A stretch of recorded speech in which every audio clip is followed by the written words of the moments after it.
ओम श्री परमात्मने नमः। जय श्री कृष्ण मित्रों। आज हम 60वें दिन में प्रवेश कर रहे हैं और दूसरे अध्याय का 11वां श्लोक लेके मैं प्रस्तुत हूँ। इसका प्रसंग यह है कि भगवान श्री कृष्ण का यह पहला संबोधन है। वे अर्जुन के पंडिताऊ तर्कों की धज्जियां उड़ाते हुए उसे जीवन और मृत्यु का असली सत्य समझाते हैं। श्लोक में तो श्लोक की तरफ बढ़ते हैं सीधे ही। अशोच्यानन्वशोचस्त्वं प्रज्ञावादांश्च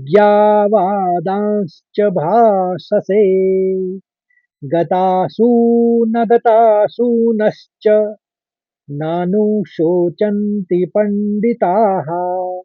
एक बार और सुनिए। अशोच्यानन्वशोचस्त्वं प्रज्ञावादांश्च भाषसे गतासु न गतासूनश्च नानुशोचन्ति पंडिताः। अब चरणबद्ध तरीके से इसका उच्चारण समझते हैं। पहला चरण में एक ही शब्द है और इसमें दो आघात हैं और एक अनुस्वार है। तो इनका उच्चारण सोचिए और हम संधि विच्छेद करके शब्दों को बोलेंगे तो आपको बोलने में आसानी रहेगी। पहले शब्द को हम तीन भागों में बांट लेते हैं। अशोच्या नन्वशोचस्त्वम। तो आसान से आप इसको पढ़ लेंगे। अशोच्या नन्वशोचस्त्वम। ये हो गया पहला चरण। दूसरे चरण में प्रज्ञावादांश्च एक शब्द है और भाषसे दूसरा शब्द। तो इसको इस तरह से पढ़ लीजिए। प्रज्ञावादांश्च भाषसे। अब पहला और दूसरा एक साथ सुनिए। अशोच्यानन्वशोचस्त्वं प्रज्ञावादांश्च भाषसे। तीसरे चरण में भी एक ही शब्द है तो इसको भी दो शब्द में बांट लेंगे, दो हिस्सों में। तो पहले शब्द को गतासु और फिर न गतासूनश्च। पहले श आएगा फिर च आएगा। सूनश्च। गतासू ऊ की मात्रा है बड़े ऊ की तो दीर्घ पढ़ेंगे। गतासु न गतासूनश्च। और चौथे चरण में नानु शोचंती और पंडिताः आघात लेते हुए नौ और अणों का। नानु शोचंती पंडिताः। तीसरे और चौथे को एक साथ सुनिए।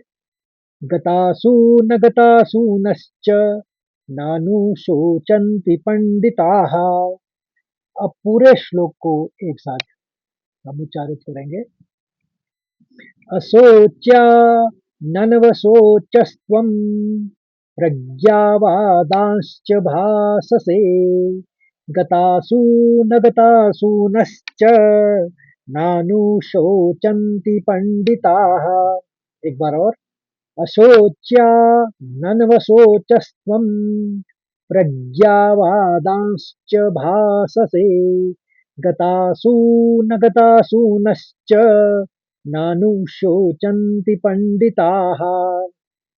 अब इसके शब्दार्थ और भावार्थ को समझते हैं। अशोच्यान जिनके लिए शोक नहीं करना चाहिए। अनवशोच शोक कर रहे हो। त्वम यानी तुम। प्रज्ञावादान ज्ञानियों सी जैसी बातें या पंडितों की ऐसी बातें। च और भाष से बोल रहे हो। गतासून जिनके प्राण चले गए हैं या जो मृत हो चुके हैं। अगतासून जिनके प्राण नहीं गए हैं जो जीवित है। च और ना अनुशोचंती शोक नहीं करते। और पंडिताः यानी विद्वान या ज्ञानी लोग। तो हिंदी में अर्थ यह है कि श्री भगवान बोले अर्जुन से कि तुम उनके लिए शोक कर रहे हो जो शोक करने के योग्य नहीं है और बातें ज्ञानियों या पंडितों की जैसी कर रहे हो। जो ज्ञानी होते हैं वे ना तो जीवितों के लिए और ना मृतकों के लिए ही शोक करते हैं। भावार्थ यह है कि अर्जुन यहाँ एक तरह से आईना दिखा रहे हैं वो कह रहे हैं, अर्जुन, तुम पिछले 30-40 श्लोकों से धर्म, कुल और पाप पुण्य की बड़ी-बड़ी बातें कर रहे हो, जैसे तुम बहुत बड़े विद्वान हो, लेकिन तुम्हारा व्यवहार अज्ञानियों जैसा ही है। तो मुख्य संदेश ये है कि सच्चा ज्ञानी वह है जो जानता है कि आत्मा अजर और अमर है।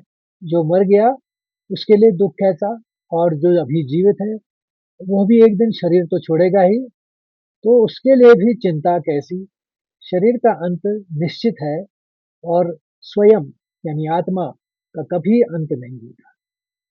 तो मित्रों, उम्मीद करता हूँ कि आपको यह श्लोक भली भांति समझ में आया होगा, और अच्छा लगे तो लाइक करिए, शेयर करिए, और औरों को भी सब्सक्राइब करने के लिए प्रेरित करें, ताकि वे भी इस यात्रा से जुड़ें।